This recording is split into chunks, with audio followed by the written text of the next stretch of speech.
Buenas tardes. Buenas ¿Me tardes. oyen? ¿Se escucha? Sí, doctora. Ahí va. Ok, vamos a compartir la clase de trastornos hemodinámicos. Y me dicen si la miran.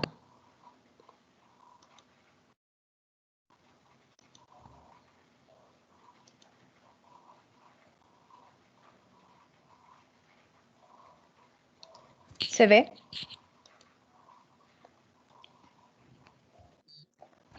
Sí, doctora. Ok.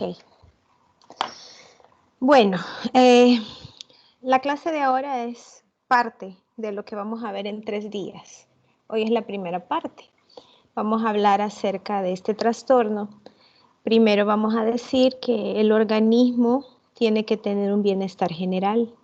Y el organismo en general, si ustedes se han fijado, depende de una circulación sanguínea adecuada y constante, que lleva oxígeno y nutrientes a las células, en general a los tejidos, ¿verdad? Y cada tejido compuesto por células, ya que es la responsable del suministro y el aporte de todo lo que les acabo de decir. Además, la nutrición que llevan estos vasos sanguíneos le da soporte a todos los tejidos por la oxigenación que los tejidos presentan, y cuando se miran afectados tienen trastornos de los que vamos a hablar a continuación. Entonces es importante recordar que los vasos sanguíneos son una red de tubos como mangueritas que están revestidas de un endotelio vascular. Disculpen. Y si ustedes se recuerdan de histología, los vasos sanguíneos están compuestos por capas. Y la capa más profunda, que es el endotelio, puede ser lastimado o roto por diferentes razones.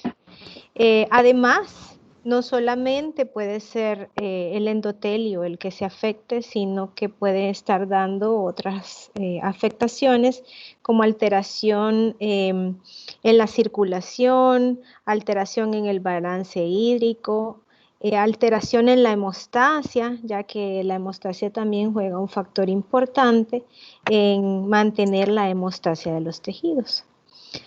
El conservar un balance hídrico normal también implica el mantenimiento de la integridad de la pared vascular. Otro factor importante que entra en juego es la presión intravascular, y un factor muy importante también es la osmolaridad sanguínea, y así también el mantenimiento del estado líquido de la sangre hasta que se precisa la formación de un coágulo como respuesta a alguna lesión, ¿verdad? Pero eso es fisiológicamente normal cuando hay una lesión y se activan los factores de coagulación. Pero cuando se activan por otras razones, que no es por una lesión vascular, sea por un trastorno de alguna enfermedad o alguna lesión interna del endotelio vascular que permite que estos factores se activen, entonces vamos a tener consecuencias. Vamos a hablar de estos trastornos que componen primeramente, vamos a hablar del edema, después hablaremos un poco de la hiperemia y de la congestión y de la hemorragia. Más adelante vamos a hablar de shock, trombosis, embolia e infarto. Pero por el momento vamos a ver que los trastornos hemodinámicos, alguien está pidiendo entrar, permítanme un segundo.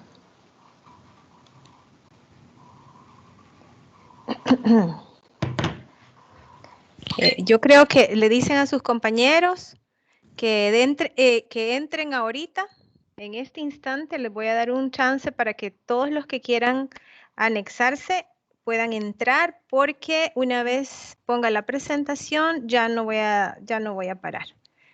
Creo que ya es el momento de empezar la clase, si no vamos a perder mucho tiempo. Doctora, El representante del grupo, dígame. fíjense que el problema es que hay 2 reuniones activadas y cuando inició la reunión suya casi la mayoría estaba en la otra, por eso quizás no han entrado todos. Ah, vaya, entonces les voy a dar un chancecito. Si les dice que se pasen a esta reunión. Lo que pasa es que en teoría iban a haber dos grupos, uno de 3 a 4 o de 2 a 3 y el otro de 3 a 4, algo así estaba programado, pero dijeron que la clase iba a ser una sola para todos y que iba a quedar grabada para los que la quisieran repetir. Así es que si me hacen el favor de decirle a los compañeros que están en el otro grupo.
¿Me escuchan?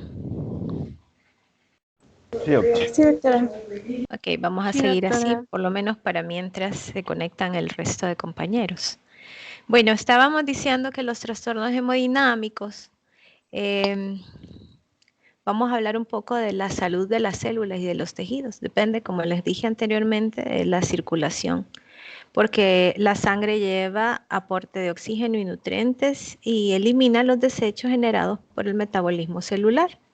En condiciones normales, conforme la sangre atraviesa los lechos capilares, las proteínas plasmáticas se retienen dentro de los vasos y se produce poco desplazamiento neto de agua y electrolitos. Les decía anteriormente que para que tenga una buena circulación en esa red de tubitos o de mangueritas internas que tenemos que tener un equilibrio hidrostático, ¿verdad? Y una presión adecuada. La presión coloidosmótica o la presión osmótica de los vasos o la capacidad que tienen esta sangre de llevar estas proteínas es la que le da esa capacidad de mantener este líquido dentro de los vasos. Y son dos presiones que entran en juego, la presión del vaso en sí, la presión arterial, y la presión coloidosmótica. Entonces, si esto se desequilibra, ya sea porque aumenta la presión dentro de los vasitos, entonces hay una salida del flujo de líquido a una área que se llama intersticio.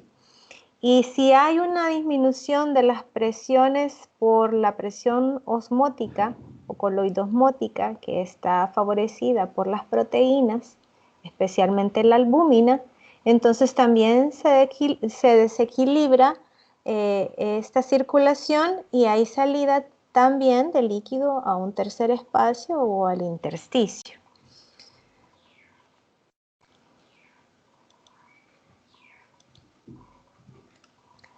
Como les mencioné, este equilibrio se suele ver alterado por estados patológicos en los que tienen lugar alteraciones de la función endotelial, aumento de la presión vascular o reducción del contenido de proteínas plasmáticas. Como les dije, la albúmina es la más importante, entra en juego en esto.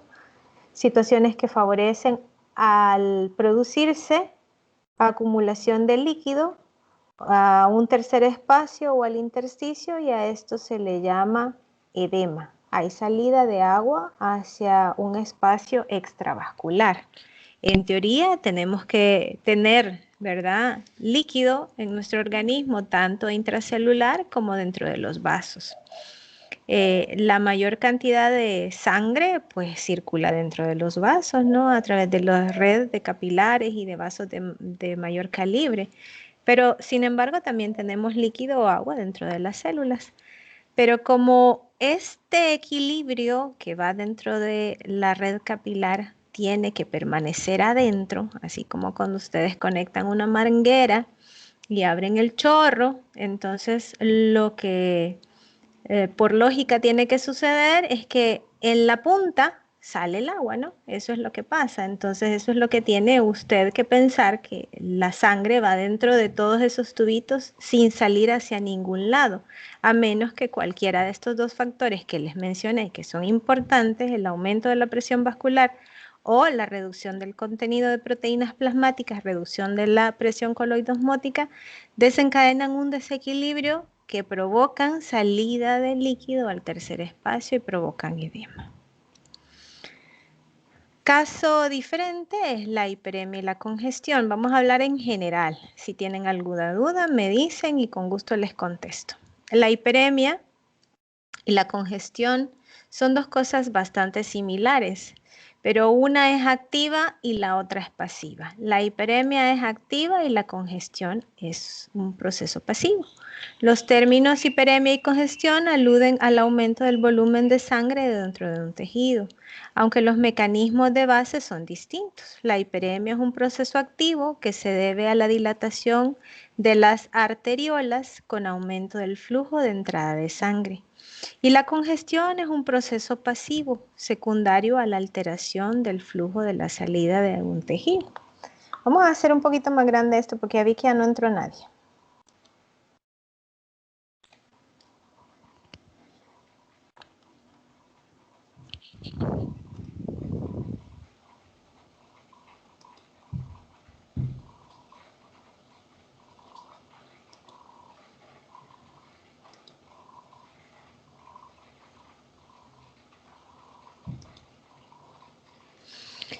Ok. Vamos a hablar otra vez del edema. Disculpen el salto.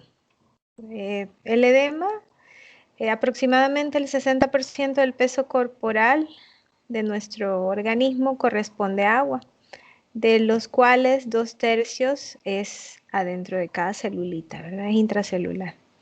La mayor parte del resto del agua se localiza en los compartimientos intracelulares en forma de líquido intersticial, y es a ese espacio donde a veces suele irse el líquido que sale de los vasos cuando hay una alteración de lo que les mencioné anteriormente.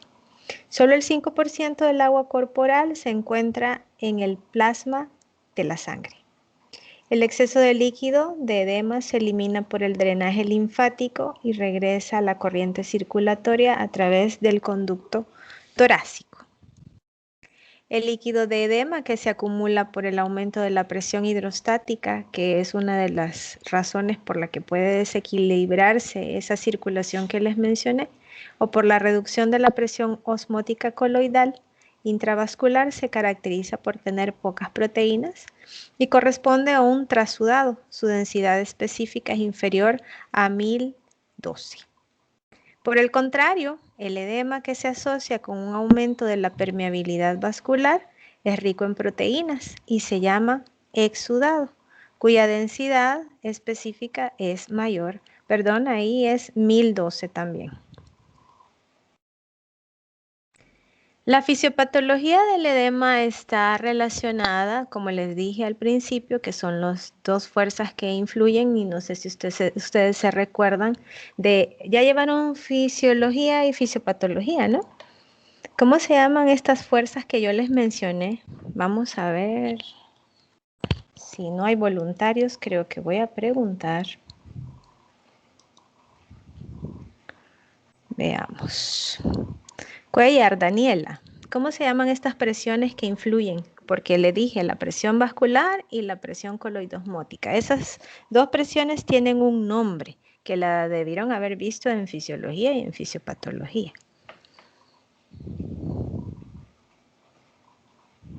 Hola. Daniela Alberto Cuellar.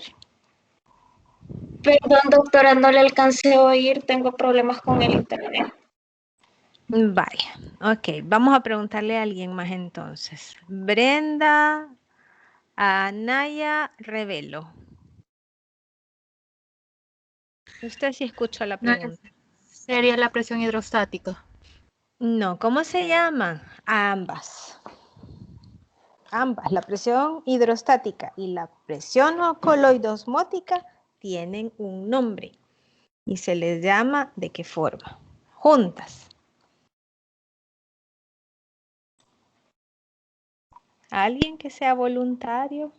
Si se acuerdan de fisiología. Esa es la otra fuerza que influye. Pero No es ambas. Ajá. Presiones osmóticas, no. No. Que no son presión serían neta. las fuerzas de Starling. Correcto. Presión Correcto. oncótica. Es la ley de Frank-Starling. Así se le conoce a estas dos fuerzas. ¿Sí? Hay una ley de Frank-Starling y son las fuerzas de Frank-Starling, ¿verdad? Él descubrió que estas dos fuerzas son las que mantienen la circulación sanguínea dentro de los vasos. ¿Sí? Es correcto. Sigamos entonces.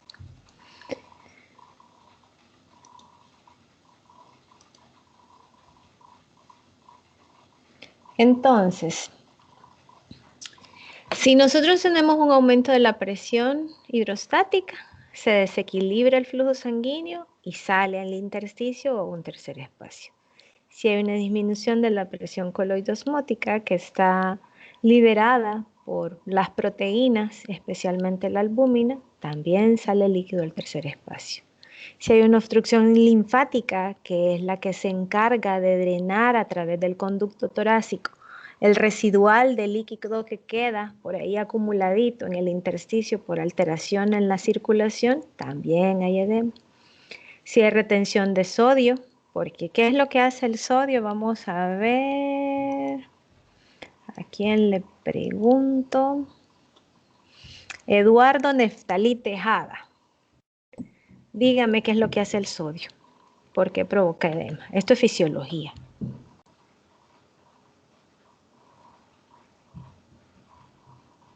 Hola, Eduardo Neftalí Tejada. ¿Está conectado o solo dejó la conexión por ahí? que no ayuda a mantener la homeostasis, tanto afuera como dentro de la célula. El sodio. O sea, mantener el equilibrio de los ¿Por líquidos qué corporales. el sodio puede provocar edema? Porque Ayuda a la retención. Perdón, ¿alguien habló ahí? ¿Dijo algo? Porque ayuda a la retención de agua. Porque aumenta la presión hidrostática. En términos sencillos y fáciles, es el sodio jala agua. ¿Sí? Si usted pone en un compartimiento a través de una membranita una solución salina a un lado y al otro lado una solución que tiene poco sodio, una solución hiperosmótica en un lado con mucha sal y en otro lado una solución con poca sal, entonces ¿para dónde creen que se va el agua? ¿Para el lugar donde tiene más sal o para el lugar donde tiene menos sal? ¿Dónde tiene más Donde hay sal? más sal. Donde hay más sal, exacto. Entonces, términos simples y sencillos, el sodio jala agua, ¿sí? ¿Por qué entonces provoca edema? ¿Por lógica? Porque se llena más de líquido cuando hay exceso de sodio, cuando hay retención. Porque hay retención de sodio, hay retención de agua porque el sodio jala agua, ¿verdad? Así es tan lógico como eso. Sigamos entonces. Y este es un esquema que está en su libro. Lo pueden ir a leer y ahí están los vasos linfáticos, está cómo la presión hidrostática funciona y cómo la presión osmótica o coloidosmótica plasmática hace que el líquido se mantenga dentro. Estos son los dos factores importantes en el lecho capilar, ¿verdad? Los líquidos tienen que estar dentro de estos capilares y dentro de estos vasos para que se mantenga circulando adecuadamente. Si cualquiera de estas dos fuerzas se desequilibra, ya sea que una aumente y la otra disminuye, este líquido pasa a un tercer espacio o al intersticio. Entonces, también creo que esta es una figurita que ustedes tienen en su libro, es un cuadrito. Causas fisiológicas del edema. Si aumenta la presión hidrostática, aumenta la alteración del retorno venoso. Eso puede ser dado por personas que tengan una insuficiencia cardíaca congestiva, pericarditis constrictiva, ascitis o cirrosis hepática, obstrucción o compresión venosa, trombosis de los miembros inferiores, presión externa ya sea por una masa, inactividad de la extremidad inferior con permanencia prolongada en declive, ¿verdad? También es importante las personas que trabajan mucho tiempo paradas sin movilizar mucho las piernas, que no están caminando, sino que pasan atendiendo en lugar de pie, tienden a tener edema de los miembros inferiores. La insuficiencia cardíaca, si ustedes no están llevando noso todavía, ¿verdad? No, doctora. No, ok. Doctora. Pero se van a dar cuenta cuando lleven nosología que una de los signos que provoca la insuficiencia cardíaca es edema ascendente, edema de los miembros inferiores. La persona se levanta en la mañana y no tiene edema, ¿verdad? Entonces, al final del día se queja de que las piernas están sumamente hinchadas, ¿verdad? Entonces, eso es por alteración en el retorno venoso, porque hay una dificultad del corazón de bombear adecuadamente la sangre. Otra de las cosas por las que puede dar edema es la dilatación de las arteriolas, cuando hay mucho calor o cuando hay desregulación neuronal. La reducción de la presión osmótica del plasma o hipoproteinemia puede ser dada por diferentes condiciones, así como las glomerulopatías por pérdida de proteínas que botan albúmina o el que se conoce como síndrome nefrótico. Las personas que tienen problemas en el hígado como cirrosis y ya no pueden procesar algunas sustancias, entonces tampoco tienen la capacidad de producir albúmina y eso también puede provocar cirrosis. Puede provocar edema.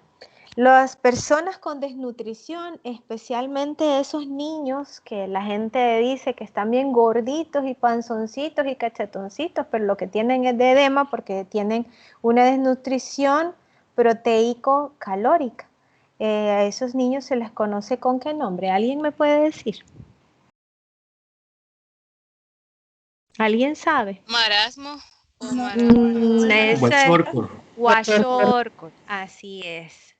se le conoce como niños huachorcos, ¿verdad? Son esos niños timbuditos, que las piernas se le ven bien gorditas, pero es puro edema, los cachetitos están grandes, pero es puro edema. Entonces, eso es deficiencia de albúmina, deficiencia de proteínas, ¿verdad? Porque comen puros carbohidratos, no tienen otra entrada de otra cosa, sino puros carbohidratos. Gastropatías por pérdida de proteínas. Otra cosa que puede provocarnos es la obstrucción linfática, ya sea inflamatoria, las neoplasias, procesos quirúrgicos o posquirúrgicos, o personas que han tenido cáncer y les han dado radiación. La retención de sodio también nos aumenta la retención de líquido, y por eso es que ustedes, si tienen algún familiar que es hipertenso, les van a decir y les van a recomendar que dentro de la dieta sea una dieta hiposódica, porque si aumenta la cantidad de sal, jala agua y aumenta el riesgo de presión arterial, ¿verdad? Entonces, no solamente es porque jale agua, sino que porque la sal tiene otras actividades dentro de las personas que son hipertensas también, porque funciona a nivel renal. Entonces, la ingesta excesiva de sal, también con insuficiencia renal, es un riesgo, ¿verdad? Aumento de la reabsorción tubular de sodio, hipoperfusión renal, aumento de la secreción de renina, angiotensina, aldosterona, y esta es más bien la causa más importante por la que las personas hipertensas tienen que dejar de consumir sal. Inflamación también es otra causa de edema. Inflamación aguda, cuando nos damos ¿ya vieron inflamación, verdad? ¿Cuáles son los signos de la inflamación? Físicas, visibles. El calor. Calor, rubor, tumor, dolor y pérdida de la función muscular. Exacto, entonces si ustedes se fijan, tumor, ¿qué es el tumor? Inflamación. Pero estamos hablando de Edema. edema, exactamente. Espérenme que alguien está pidiendo entrar.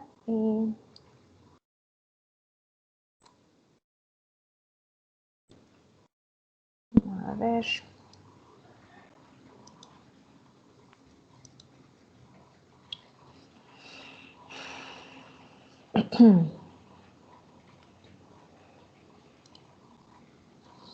Entonces dijimos que el tumor es edema, ¿verdad? Porque hay una extravasación de líquido a un tercer espacio en este caso es por inflamación, porque cuando veamos el laboratorio de inflamación me van a decir todos los procesos que sufre la vasculatura cuando hay inflamación, y por eso es que hay salida de líquido a un tercer espacio. La inflamación crónica también provoca edema y angiogenia también. Entonces aquí tenemos un pequeño cuadrito que nos describe las vías que provocan el edema a nivel sistémico en relación con la insuficiencia renal o cardíaca, o por la reducción de la presión osmótica del plasma, ¿verdad? Entonces aquí tenemos un cuadro comparativo donde dice una insuficiencia cardíaca, ¿qué es lo que hace? La insuficiencia cardíaca disminuye el flujo sanguíneo al riñón. Al disminuir el flujo sanguíneo al riñón, vamos a tener una activación del sistema renina, angiotensina, aldosterona, porque este riñón está percibiendo que no hay suficiente riego sanguíneo y no hay suficiente volumen sanguíneo. Entonces, al percibir que no hay suficiente volumen sanguíneo, empieza a buscar mecanismos para retener el sodio. Y si retiene sodio, ¿qué es lo que pasa? Retiene agua. Entonces, este mecanismo de defensa del riñón, al verse que no está siendo permeabilizado adecuadamente, que no está siendo perfundido adecuadamente, perdón, la palabra correcta es perfundido, que no está siendo perfundido adecuadamente, echa mano de este sistema de activación para poder compensar el bajo flujo y retiene sodio, aumenta el volumen reteniendo agua y aumenta la volemia, y eso provoca edema, ¿verdad? Entonces, al aumentar el edema, ¿qué es lo que pasa? Si aumenta el edema, aumenta la presión hidrostática capilar, ¿verdad? Y eso descompensa la insuficiencia cardíaca. ¿Qué es lo que pasa en un problema renal, en una desnutrición, en un problema hepático? ¿Sí? Un síndrome nefrótico es cuando hay un daño a nivel del riñón. Entonces, ¿qué es lo que pasa? Entonces, la albúmina plasmática disminuye. Esta proteína importante, que es la que forma parte de la presión coloidosmótica, es la principal en mantener la presión coloidosmótica, disminuye. Y al disminuir, la presión osmótica, por lo tanto, disminuye. ¿Y qué dijimos? Si cualquiera de las fuerzas, ya sea la presión hidrostática o la presión coloidosmótica, se desequilibran, ¿qué es lo que va a producir? Edema. ¿Me copian? ¿Me expliqué? ¿Me entendieron? Sí, doctora. Sí. Ok, seguimos. Existen dos tipos de edema de acuerdo a su distribución. El edema generalizado y el edema local. El edema local, como vimos que parte de la inflamación, uno de los signos es el tumor, eso es un edema local, ¿verdad? Y el edema generalizado puede ser por patologías, especialmente las que vimos anteriormente. El edema cardíaco, el edema renal y el edema por desnutrición, como los niños que estábamos hablando anteriormente.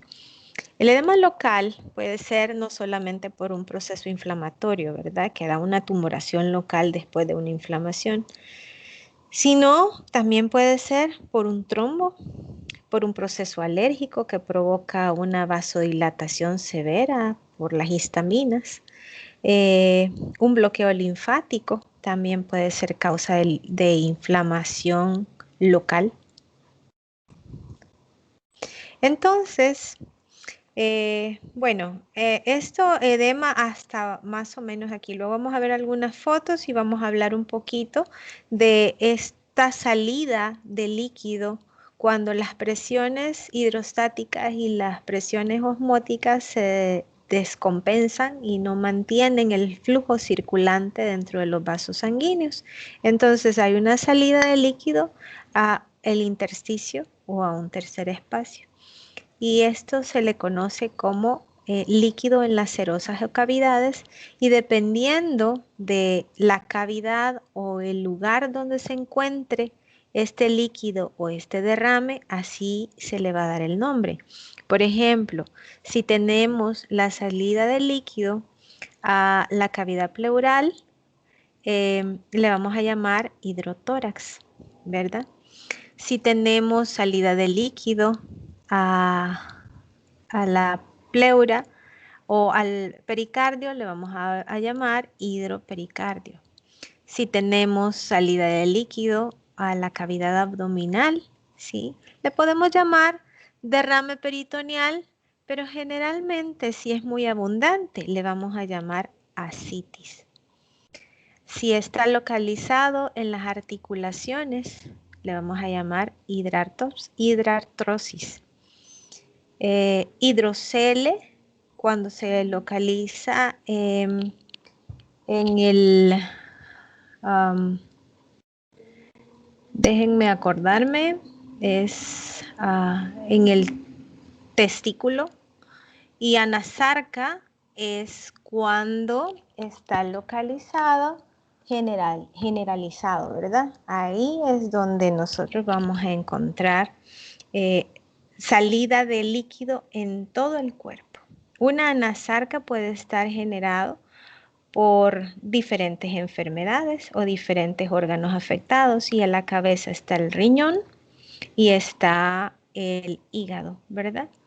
El riñón, porque si se lesiona la nefrona, hay pérdida de proteína como la albúmina, y entonces la presión coloidosmótica no puede mantener ese flujo circulante dentro de los vasos.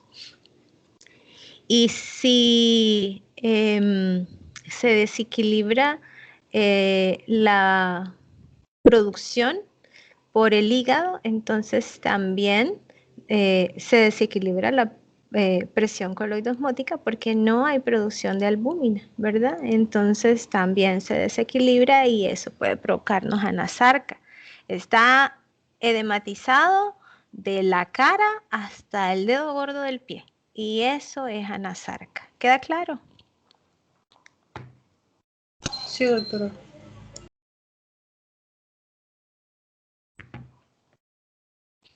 Ok, ¿cómo vamos a evaluar el edema? Esto me parecía un poco, esta clase es un poco más de fisiopatología que de patología, porque estamos hablando más de algo que ustedes ya conocen y que ya vieron en otras materias. Sin embargo, no está mal recordarla porque también lo vamos a ver desde el punto de vista histológico. Entonces, este es un edema bien marcado. ¿Qué es lo que pasa cuando nosotros tenemos edema en los miembros inferiores? Este puede ser un edema cardíaco, puede ser un edema renal, puede ser un edema por una hepatopatía crónica, por cirrosis. Puede ser diferentes tipos de edema. Puede ser edema localizado incluso. Solo estamos mirando un pie, ¿verdad? Sin embargo, lo característico es que usted presiona con el dedo y desplaza el líquido en el tejido celular subcutáneo y deja esa fosa bien marcada del dedo, ¿verdad? Puede variar dependiendo del tipo de edema y dependiendo de la cantidad de líquido fuera de la circulación. Así puede ser una fosa muy superficial o una fosita muy profunda. Esta es la fosita que queda posterior a presionar ese líquido porque el líquido se desplaza en el tejido circundante y deja ese hoyuelo ahí. Este es un edema facial que puede ser, ya sea generalmente, como es una niña, ¿verdad? Casi siempre es, este tipo de edemas es un edema matutino. Digamos que es, ¿no? Es un edema matutino. Y este edema se da en personas que tienen un daño renal. Generalmente, a diferencia del edema cardíaco, las personas que tienen un daño renal se despiertan con edema de cara, ¿sí? Y a medida empiezan a caminar y a medida empiezan a estar de pie en el día, este edema empieza a desaparecer. Y esa es la diferencia de por lo menos nosológicamente, clínicamente, es la diferencia entre el edema cardíaco. El edema cardíaco, la persona se despierta sin edema y en el transcurso del día empieza a edematizarse. Y el nefrótico o el que tiene un daño al riñón amanece hinchado y en el transcurso del día empieza a desaparecer. ¿A qué se debe esa diferencia, doctor? La diferencia del edema cardíaco es porque en decúbito dorsal el retorno venoso es más fácil para el cardiópata, ¿sí? Como está en decúbito dorsal y no está en pie, la función de las venas es mucho más fácil para el retorno venoso.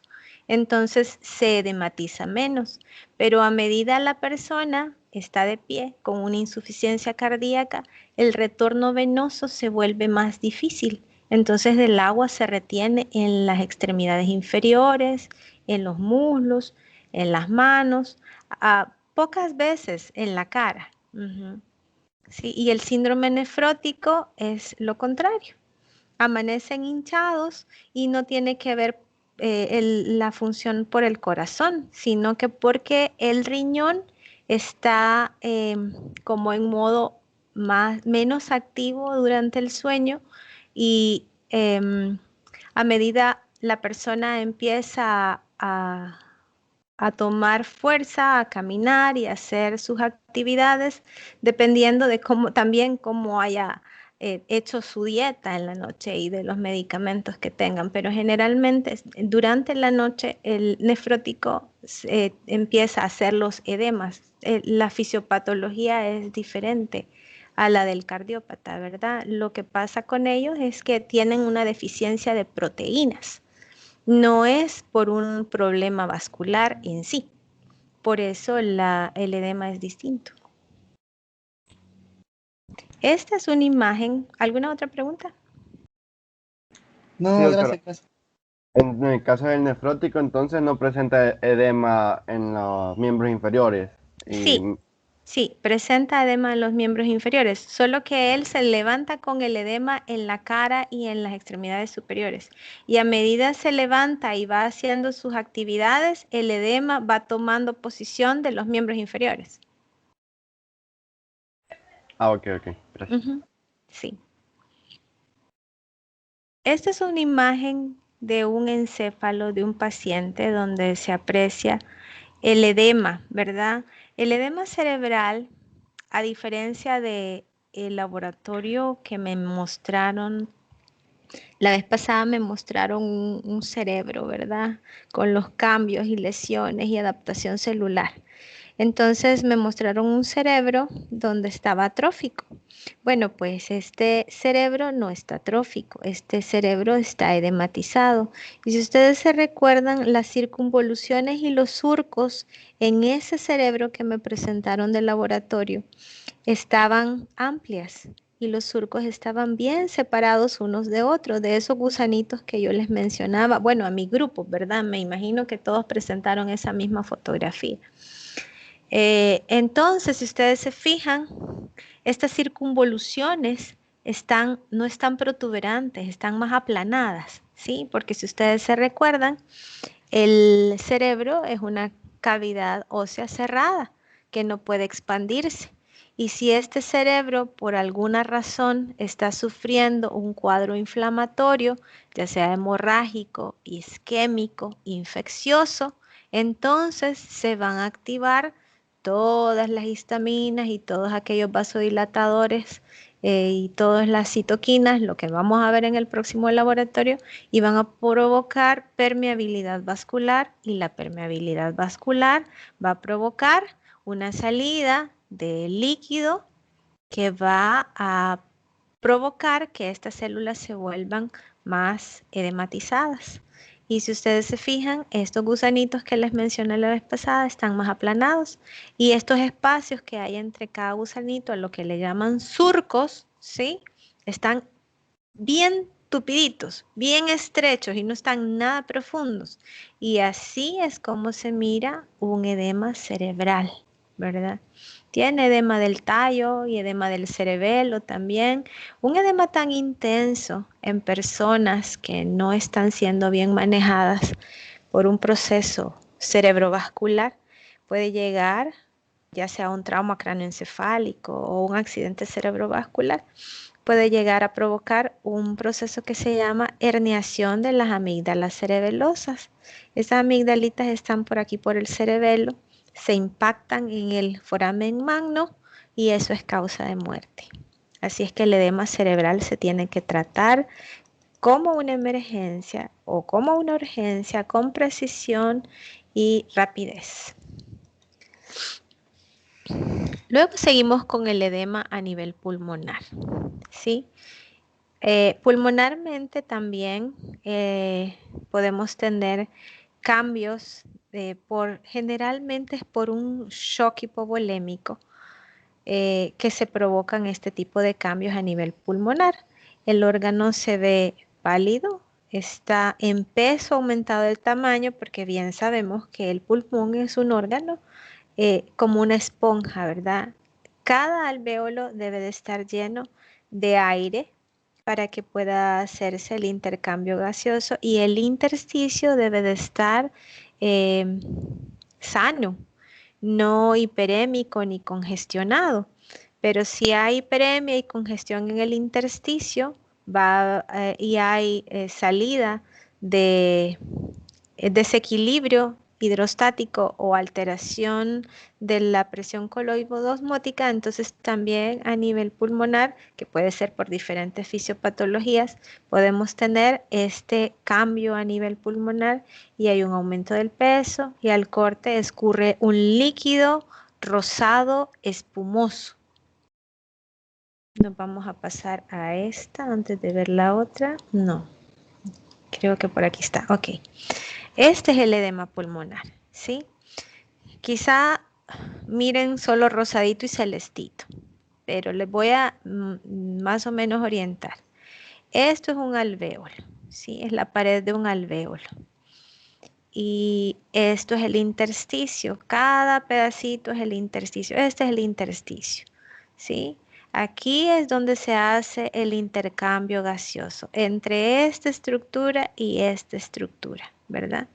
Entonces, si nosotros tenemos, aquí hay otro alvéolo que está ectásico, está dilatado, aquí sí hay aire, pero aquí no. En la mayoría de esta lámina histológica hay líquido. Y todo este líquido rosado, ¿sí?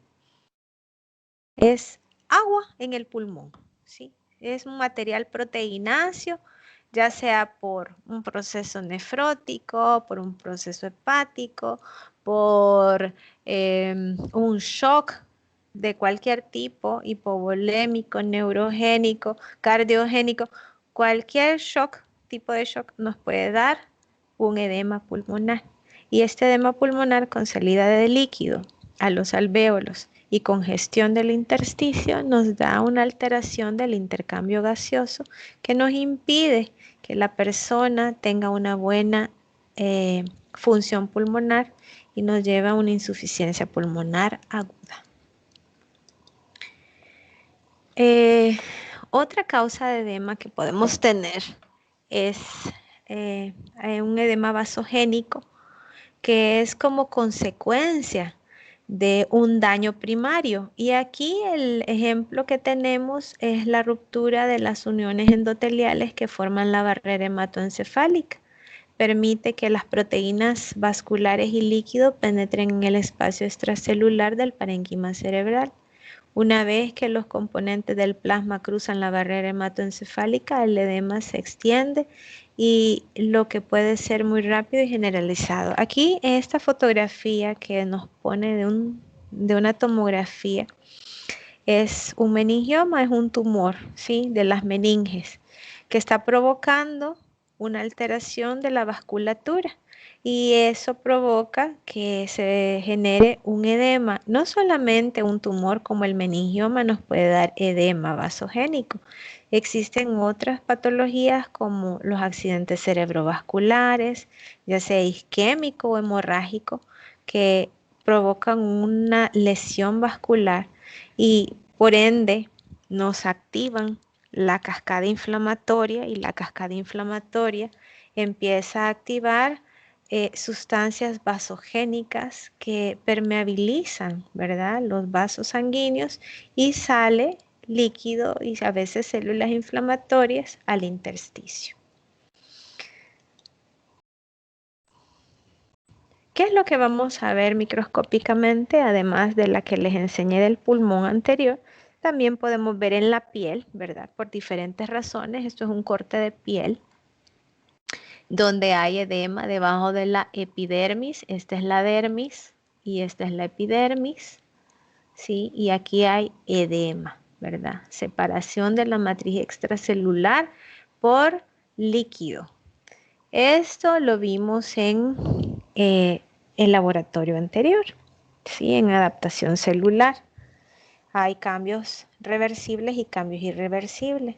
Estos son los túbulos del riñón que por disminución marcada, especialmente en un shock hipovolémico, nos pueden dar cambios reversibles a nivel de los túbulos renales y se provoca esta infiltración de líquido dentro de los túbulos y que se le llama como, a ver, ¿se recuerdan cómo se llama? A este cambio reversible de los túbulos renales. Hola. ¿Me escuchan? ¿Hay algún Sí, voluntario doctora. o lo elijo? Vaya, usted que dijo sí, cuénteme. ¿Cómo se llama ese cambio? Acaban de ver el laboratorio. Es que ya se me olvidó, doctora, lo siento. A ver, otro voluntario. ¿Y para el examen cómo van a hacer? Ustedes tienen memoria a corto plazo. Se le olvida rápido. Ajá, otro voluntario. Jóvenes. los elijo. Vamos a ver.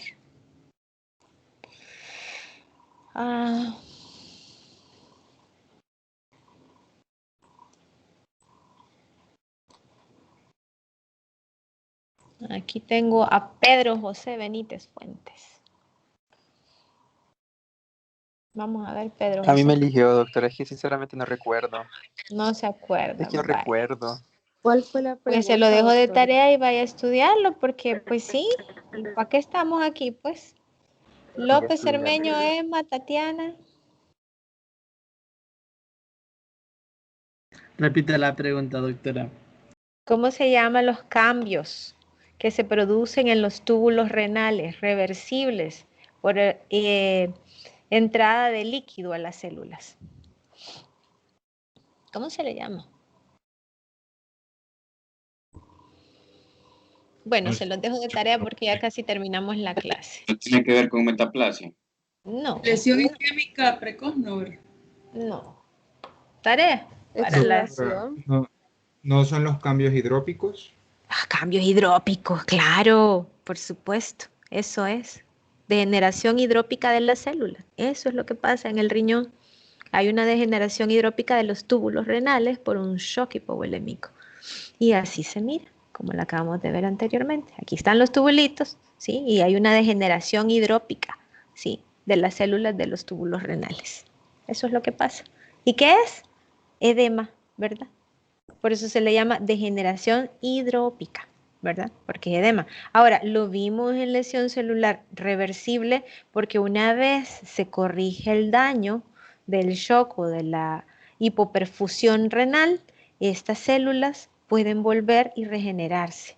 No han sufrido todavía una lesión de la membrana celular, a menos que el shock sea muy severo, entonces si sufren una necrosis de estos túbulos. ¿Y qué es lo que pasa en una necrosis de los túbulos? Se pierden los núcleos y el citoplasma de cada tubulito, de cada célula se ve eosinófilo. Sigamos. Esto es un corte microscópico del cerebro, ¿sí? En el cerebro, cuando hay edema a nivel microscópico, se mira esponjiosis, ¿sí? Son esos espacios más claros que se ven entre esta red de neuronas que hay en el cerebro. Entonces a eso se le llama esponjiosis. Otro signo de edema a nivel cerebral desde el punto de vista microscópico es la gliosis reactiva. Hay muchas células de la glía que se proliferan.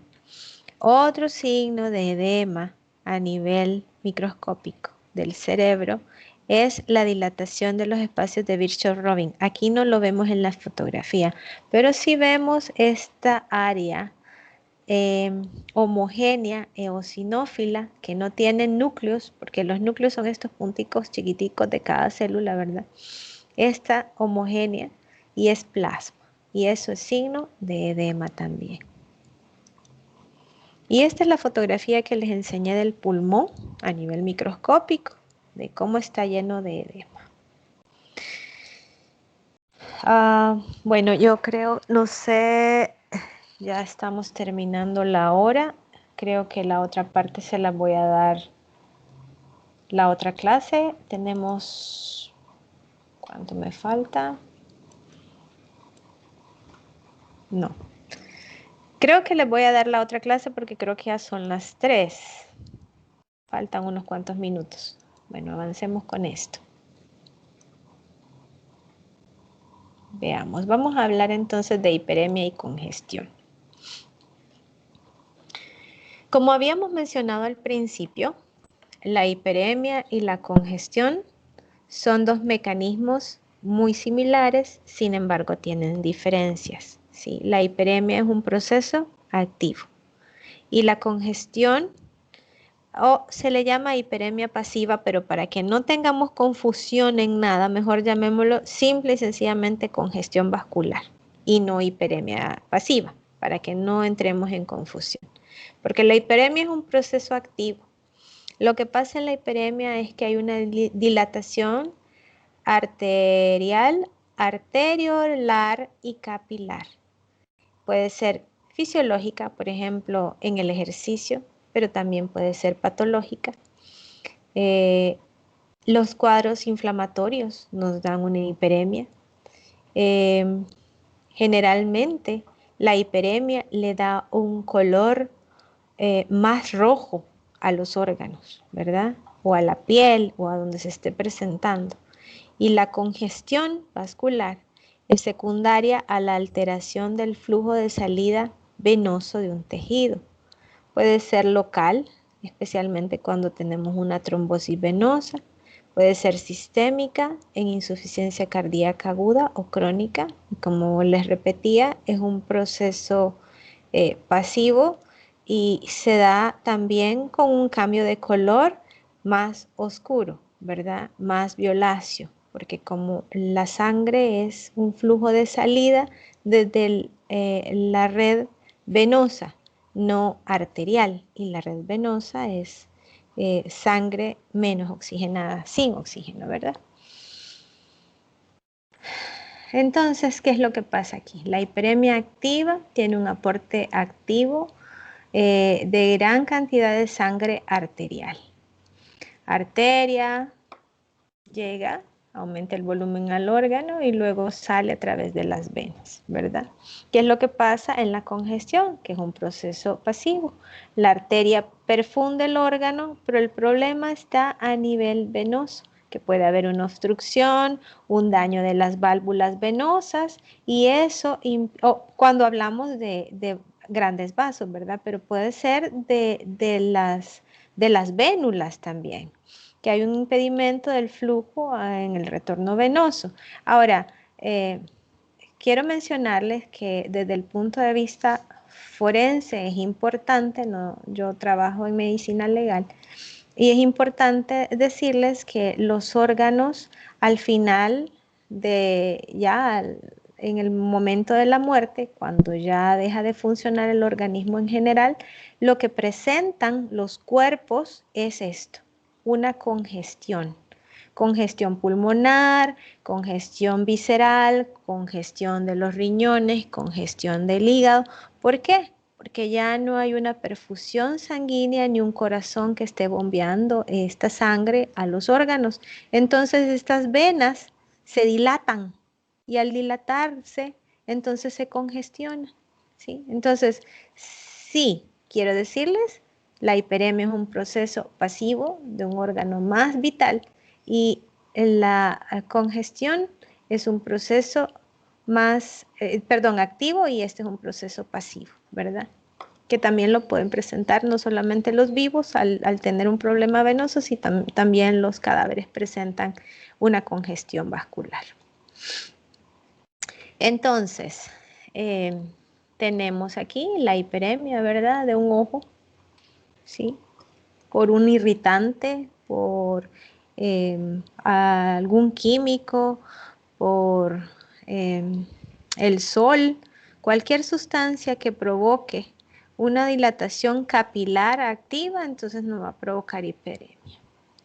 La congestión crónica a largo plazo, la perfusión inadecuada de los tejidos, la hipoxia mantenida puede causar la muerte de las células parenquimatosas y una fibrosis secundaria de los tejidos, y el aumento de las presiones intravasculares que puede provocar edema y en ocasiones la ruptura de los capilares con una aparición de hemorragia focal.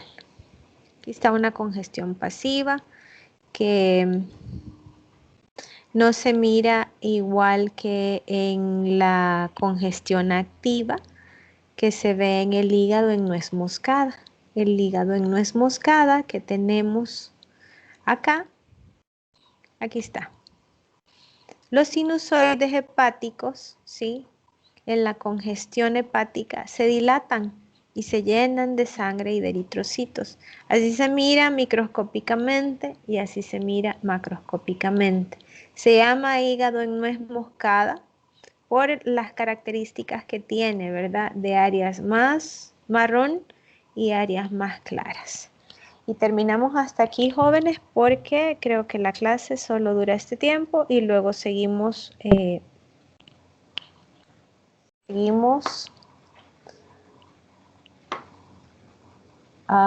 ¿Cuándo nos toca? Miércoles. Miércoles, ok. Miércoles. Tengo que hablar con el doctor para que